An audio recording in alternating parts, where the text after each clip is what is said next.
I think yes, my Sarkodie experiences will definitely be different because we're very good friends. And I think, Mike and I have a very good understanding about what our relationship is. No, we do not pay attention to negativity. Like I keep saying, unless it's paying us. Because, sometimes people beef for money.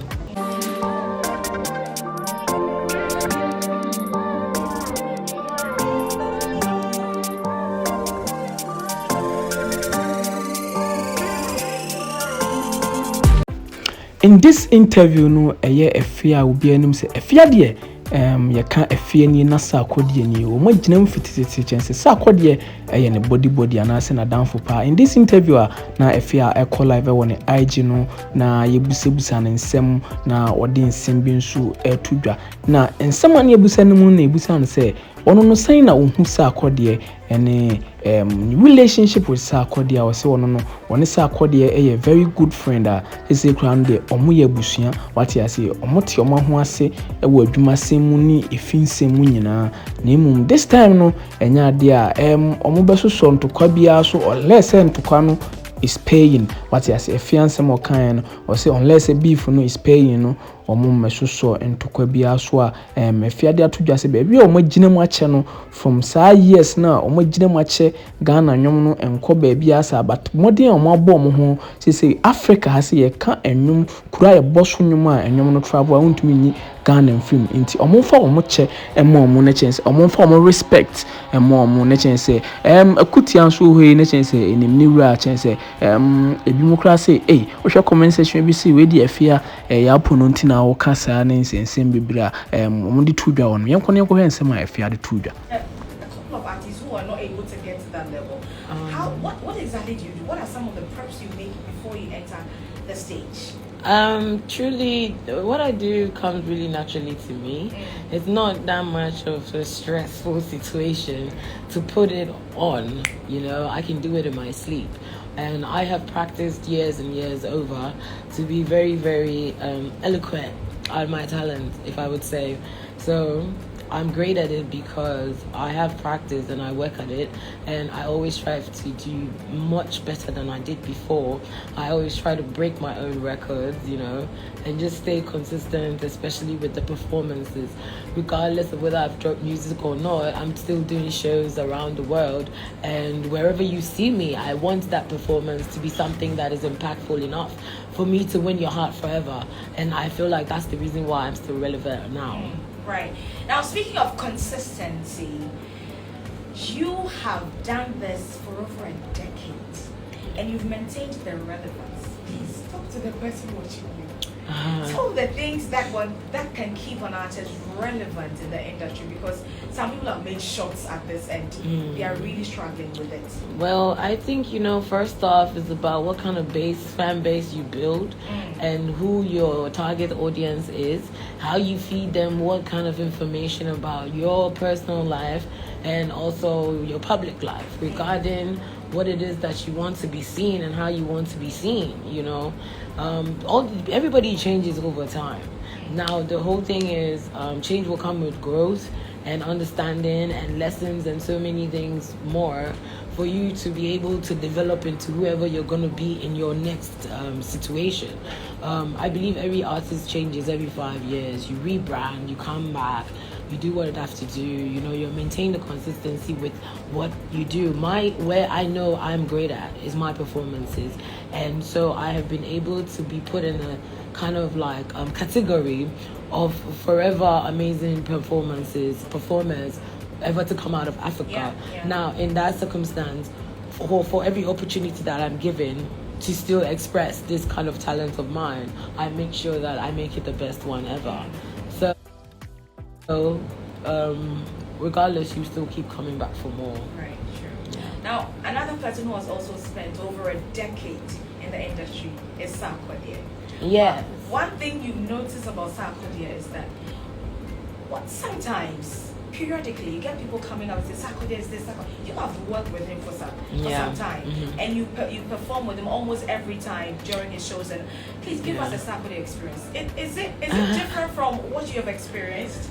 I think yes, my Sarkodie experiences would definitely be different because we're very good friends. And I think, Mike and I have a very good understanding about what our relationship is as family and as artists and as co-legends. We do know the kind of crowns that we have on our heads, and believe me or not, there's a lot more on him than there is on me. So what I would say is, regardless, let's realize that it's not easy to become what we have become, especially coming from Ghana. The things that we have done, the memories that we've made, and the battles that we've conquered to be able to still be in this industry where we come from a very small country and basically are going against big nations who have bigger streaming numbers than we are. But regardless, when they're talking about the music that comes from Africa, they will never take us out because we have made ourselves part of the history of the music. You will never be able to take Ghanaian music out of the history of Afrobeats. So it's about inserting yourself in a position where you will live forever through your music, regardless of whether people see you a lot or not. And I think that's where we are. And I feel like y'all should just give us more crowns, more prayers, more support, and just let us enjoy this hard work that we've all done for African music to get to where it is now, because a lot of us has put in work. And I'm just grateful to still be here and see it and know that we can only go higher from here, and that Ghanaian music for itself is rising in a very, very, very fast pace. The girls are working, the boys are working, and I believe that supporting each other is where we at now, and not just supporting when you see me. It's supporting when I'm not there. Talking about us in the right room so that we can get the leverage that we need to be able to compete in this very competitive situation that we found ourselves in. But regardless, we will always be great because it will take nothing from us. Everything is yours. Always. The crown. Now, you talked about support, and one thing I've noticed about you is that I don't know who you, like all the women, you are there to support. Spent in the industry and your experiences.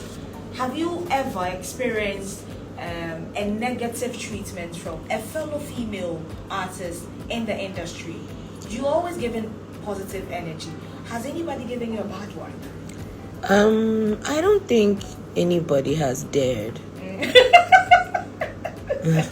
No one has dared. Yes, because I know, the thing is, what happens is you can't, if you push nice people, they're going to turn into something else. I'm trying to also pose my thing because I'm live on my thing. That's why I'm doing my positions. But, no, we do not pay attention to negativity. Like I keep saying, unless it's paying us. Because sometimes people beef for money. There's artists that will come together and be like, guy, let's just formulate a little battle, a little beef battle, because the fans have made it in this way where you've let people know that we can feed you with negative information for it to trigger you, for you to go and stream the music. That's true.